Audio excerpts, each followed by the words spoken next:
Lefties are going nuts over this one. Texas Governor Abbott issues full pardon for Army sergeant who killed Black Lives Matter protester. I want you to watch this video. Check this out. Many of you know that reporting from risky environments like CHOP in Seattle or street protests, that often puts my safety on the line. Despite having a concealed weapons permit, carrying a bulky item while filming in such situations, it's always been a challenge. That brings me to today's sponsor and the solution to my problem, the Vanish Daily Carry Holster. What stands out about this Vanish holster is its comfort and discretion. It weighs just 6 ounces. It's made from durable Cordura material that's gentle on the skin. Designed to fit 99% of semi-automatic pistols, it's adjustable for right and left-handed users. It features a secure trigger guard and includes utility or magazine pouches. Wear it under a loose t-shirt and it's virtually undetectable. Vanish Holsters offers a 100% money-back guarantee, ensuring a risk-free purchase. Plus, they're offering $50 off the retail price for those who use my special link below. And don't forget the huge giveaway. Vanish Holsters is giving away an $80,000 custom Rocky Ridge Silverado truck to one lucky buyer who purchases by June 3rd. Check out the link in the description to get the most comfortable holster you've ever worn and a chance to win this incredible truck. I made the wrong turn. I've never had to shoot somebody before. The 911 call Daniel Perry made moments after he shot Garrett Foster. They were smashing my window. The guy went the weapon at me, and I panicked.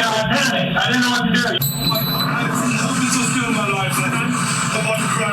For the first time, body cam footage showcasing police's first encounter with Perry was shown. He was visibly distraught. I remember his hands were shaking. In speaking with him, I could hear the quiver or nervousness in his voice. Former APD officer Joshua V.C. was one of the first officers to encounter Perry after the shooting. It was obvious that he'd just been involved in a traumatic incident. Just calm down. All right, just calm down, okay? Officer V.C. protesters attacked his car when he claimed he accidentally turned into the crowd of protesters. I found evidence, at least what I suspected is initial evidence, that there was some kind of attack on this vehicle. It looked like there was some kind of attack on his vehicle. Okay, you're not hearing about that in mainstream media, are you? No. It looked like there were many handprints. There looked to be like many handprints or kick marks along the vehicle, and then I observed what I felt was, at the time, 2 bullet holes in the vehicle. Perry told police he was more... Keep that in mind. You got handprints all over the vehicle, kicking his car, and you've got people shooting his car. Okay? You're not hearing about that much in mainstream media, are you? No.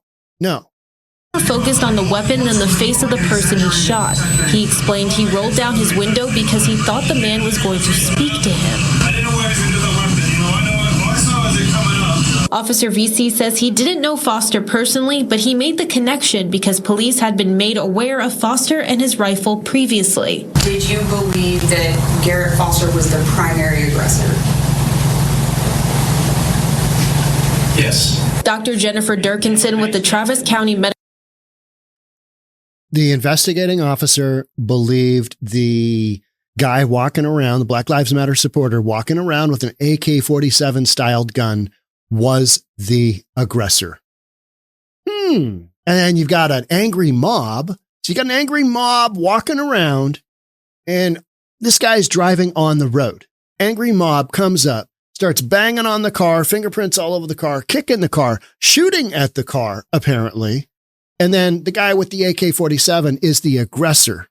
So you've got that, right? Bringing you up to speed, Governor Abbott, he waited for the recommendations of a parole board hearing on this case. And this guy's been sentenced, guy from the military has been sentenced to 25 years. Parole board came back and said unanimously, says murderer who drove into Black Lives Matter protesters, drove into them, you mean on the road that they were on? Yeah. And shot one to death out of self-defense because the angry mob, led by a dude with an AK-47 styled weapon who raised it up as the guy, as he's knocking on the window to talk to the guy. I mean, if you have an angry mob banging on your car, you got people kicking your car, apparently people shooting your car. and you have a handgun, are you allowed to defend yourself? Well, Governor Abbott says yes. F around and find out. And so this Black Lives Matter protester, he found out the hard way, and now his family is like, what? I don't get it. You can't be walking around with an AK-47 and intimidating people in Texas. And if, you do something crazy like that, somebody has a gun, it's well within their rights, clearly, as evidenced by this case, that self-defense is still a thing in Texas. Texas officials on Thursday formally recommended the gubernatorial pardon of a suspected white supremacist. See, here's how they're trying to, he's a suspected white supremacist. Okay, yeah, but did he act in self-defense? That's what matters. Well, yeah, he did. Well, okay, then parole board says that. Parole board doesn't necessarily go, let that guy go. Yeah, that's not really their drill, right? Without probable cause. Who was convicted of murder after driving his car into a crowd, but he was on a street. And these mostly peaceful protesters, led by a dude with an AK-47 rifle, which that's his legal call to do so in the state of Texas. You can do that, but it doesn't exactly look mostly peaceful, does it? Especially when you're affiliated with a bunch of domestic terrorists, such as Black Lives Matter. So he drove his car into a crowd of Black Lives Matter protesters and shooting one of them to death in self-defense. And then he was pardoned. Period. That should be the end of the story. But instead, it goes on to say, you just can't make this stuff up. Well, that's because you don't have to, because the guy acted in self-defense. And yeah, parole board said that. And, the governor said that. And here we are. So sorry, every now and then things don't work out your way because of, I don't know, self-defense. Daniel Perry, a sergeant in the U.S. Army, ran a red light in Austin and drove right into a crowd of Black Lives Matter protesters in 2020.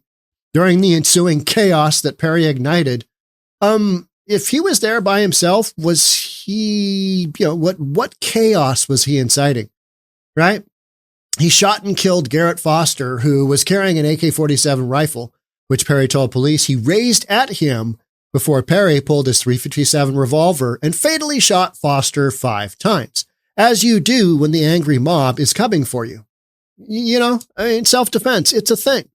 Shortly before Perry drove into the protesters and killed Foster, he posted on social media that he might kill a few people on my way to work because they are rioting outside my apartment complex. Yeah, hate speech is it's protected, right? You can say whatever you want to say. We're seeing that play out in American campuses all across the United States. Right now, you've got people saying, hey, kill your oppressor. That's literally written on the campus of my old school, University of Washington. Murder your oppressor. So it's apparently okay to say this stuff, right? Oh, but if you're coming from the other side, the other angle, not so much, right? He's going to kill a few people on his way to work. It was in that context that the Texas Board of Pardons and Paroles, well, no, it was not under that context. It was under the context of, yes, self-defense. Somebody with a semi-automatic assault rifle taps on your window. Probably didn't tap. Hey, hold on your window. What are you doing? We're having a peaceful protest here. Nothing says peaceful like an AK-47. So it was in that context the Texas Board of Pardons and Paroles voted unanimously to recommend a full pardon for Perry. The members of the Board of Pardons and Paroles delved into the intricacies of Perry's case. The investigative efforts encompassed a meticulous review of pertinent documents, from police reports to court records, witness statements, and interviews with individuals linked to the case. The board said in a statement, the board's self-described thorough examination of the amassed information led it to not only recommend a full pardon for Perry, but also a restoration of firearm rights because he was acting in self-defense. Yeah, for again, the man who all but committed a premeditated crime. No. This was in self-defense. He wouldn't have had to do what he did if his car and, his personal safety wasn't being impacted. So where does that fall within the responsibility level?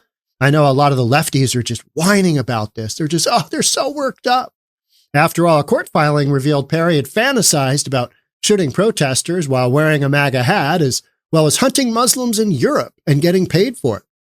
Yeah, you got freedom of speech. Guy can say what he wants. That's totally aside from the whole deal of self-defense. And that's what this hinges on, not what he said. He might be trying to imply, hey, this guy doesn't like the protesters. Maybe he doesn't. But if he acted in self-defense, the law in Texas says, yep, not guilty. Article goes on to point out a bunch of other stuff that they claim to be racist. All right. Perry was convicted of murder last year, less than 24 hours after Perry was on the verge of ending on the receiving end of a guilty verdict. Texas Governor Greg Abbott promised to use his gubernatorial power to ignore the criminal justice system and pardon Perry. I don't think, having the parole board do its whole thing, that isn't ignoring the criminal justice system. That is the criminal justice system. You just don't like the end result. So it's ignoring everything. Abbott was urged to do so by countless conservative Black Lives Matter haters, such as white nationalist news personality Tucker Carlson. White nationalist news personality Tucker Carlson, who had the highest ratings of anybody out there by a long ways. Because not only does the right watch him, lefties watch him as well, right? They want to see what he's going to say. They want to say what the white nationalist news personality Tucker Carlson says. And veteran protest killer Kyle Rittenhouse, who, again, acted in self-defense, didn't he? Yeah. Huh. And everybody got all worked up about him running around with an assault rifle, right? They did. But now nobody's saying anything about the guy who got killed here. I mean, why aren't people questioning, it's his right to have a gun? Same thing with the Kyle Rittenhouse. But because the end result is Kyle Rittenhouse, Black Lives Matter gets killed. This one, Black Lives Matter supporter gets killed. Self-defense, it's a thing, right? It's a thing. So Texas has one. This is the best part right here. This is the best part of this podcast. Remember this one right here. Texas has one of the strongest stand your ground laws of self-defense that cannot be nullified by a jury or progressive district attorney. A progressive district attorney. Governor is basically saying, hey, you can come up with this Mickey Mouse stuff all you want. But our laws, they're pretty clear. And this is what we're doing. Abbott wrote in a statement he posted on X, formerly Twitter, I will work as swiftly as Texas law allows regarding the pardon of Sergeant Perry. So this is what you got. Lefties are losing their mind. It's murder. Well, yeah. How many times do we need to go through that scenario? Is it really? Is it really? You come up with a semi-automatic gun and you start to raise it up. Something happens. You're like, oh, good Lord, I can't believe that. No, you can believe that happened. It did happen. And this is what you get, right? F around and find out. Oh, he killed me. Well, I mean, what'd you expect? You're running around with an assault rifle. I mean, come on now. He's got to take some personal responsibility. Next article. Former U.S. Sergeant released from prison after Governor Abbott pardons him for fatal Black Lives Matter protest shooting. CNN actually did, I think, a fairly decent job covering this one. And CNN, believe it or not, in an effort to actually stay relevant, is sometimes reporting accurate news stories. That's weird, isn't it? I'm seeing the storyline on CNN. It's changed drastically. You watch these stories and you're like, yeah, I mean, that actually makes sense. Hey, that seems more in line with reality than CNN's been forever. What's going on here? Well, it's because we're living in the down under. Everything that you knew to be true is now no longer. It's the opposite. We're playing opposite rules with just life right now, right? So shortly, I'm just going to jump in here. Shortly after Perry's conviction in April 2023, Abbott said he wanted to pardon Perry and issued an unusual request for the State Board of Pardons and Paroles to expedite a review of the case before a sentence was handed down. And what they said is, yeah, this is self-defense. Let this guy go free. So he immediately went free, and he can run right back out, get a gun, and he's good to go. All of his rights, as they should be, have been restored. Among the voluminous files reviewed by the board, they considered information provided by Travis County District Attorney, full investigative report on Daniel Perry, plus a review of all the testimony provided at trial, Abbott said in a statement. Texas, again, he goes on to state that same thing. The governor can only pardon Perry if the Board of Pardons and Paroles recommends it, and they did unanimously. So, I mean, there's your justice right there. There's your justice system. You might say, oh, Sean, that's not working. It is what it is. You got to live with the results. This is what it is. This guy's running free. And if you're running around supporting something and you've got an assault rifle and you come against the wrong guy who's got a gun, yeah, it might mean you end up meeting your maker. And that's kind of what happened in this case. And now the guy who did it, he's out. He's a free man because what he did, determined by the parole board, was self-defense. And that's what Greg Abbott also believed this to be a case of self-defense. Foster's mother, Sheila Foster, the guy who got killed, said she learned of the pardon from a social media post by the governor and couldn't believe it. She went on to do a long statement and was real sad. I don't want to see anybody's kid killed, right? I don't want to see anybody's whatever, brother, dad, whatever killed. You just don't want to see that. But life has this system of actions and consequences. And sometimes if you run against the wrong individual, you find out what messing around causes you. And sometimes you get killed. It's like the kids that were playing grab ass on the freeway during the Chop Chaz festival time period, the Summer of Love. And, you know, they're just playing grab ass on the freeway, doing a little, you know, whatever they were doing some kind of ridiculous protest against God knows what. And a car gets on the freeway and kills one of them. Well, when you're playing grab ass on the freeway and a car comes by, it's a freeway. You might get run over. You might get lobbed into the air and come down and be dead. That's kind of what happens.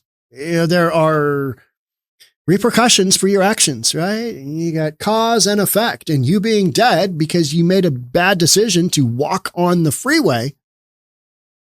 Yeah, stuff happens. Let me read you this statement. Today, a convicted murderer will walk the streets of Texas. Texas Republicans have once again proven that they cannot keep the public safe.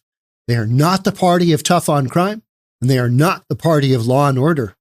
Well, actually, I would say they just followed the court ruling and, you know, the hearing's ruling and went with that. So, you know, I would have to disagree with that statement 100%.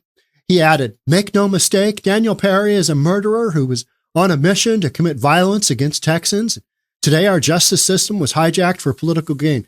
Well, others would say, no, you get what you pay for, and you bought, you know, walking around with an AK-47 in a self-defense state like Texas. That's what you get. Yeah, your life got cut short.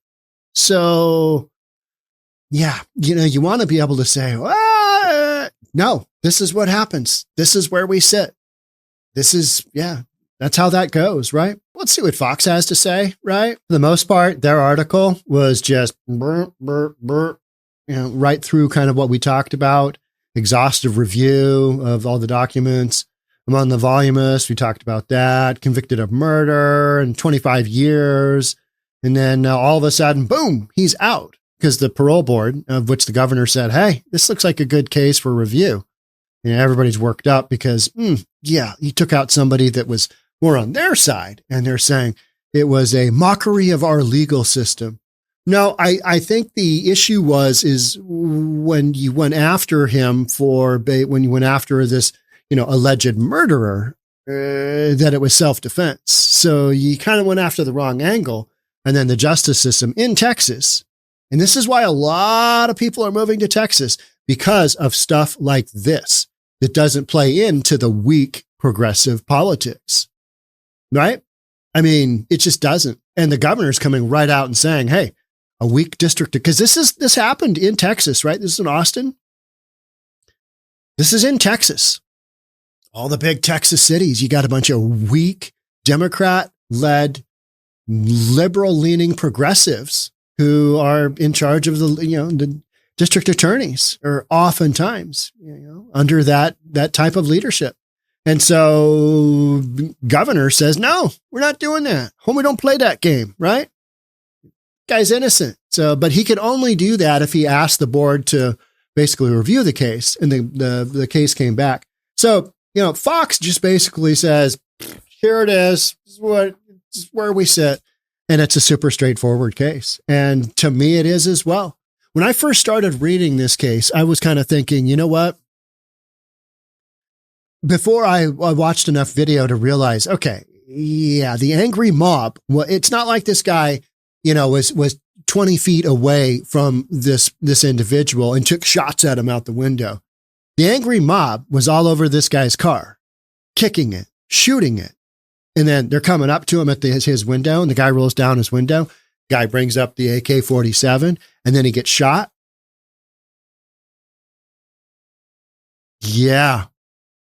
I mean, what are you going to say to that? What are you going to say to that? Justice wasn't served.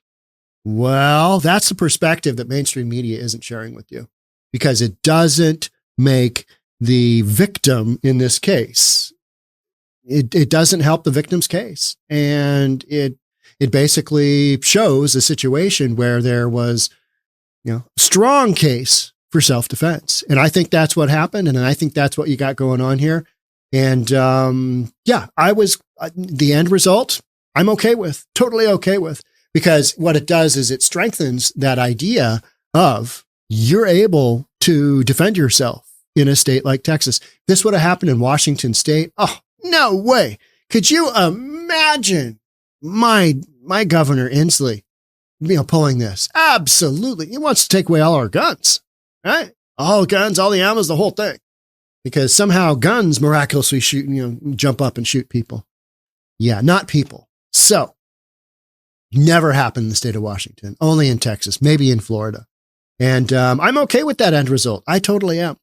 All right. That's it for me on this one. Thanks so much for being here. I'll catch up with you in the next one. Love to have you subscribe. If you haven't already, hit that like button, hit that notification bell, and I'll see you on the next podcast. Bye for now.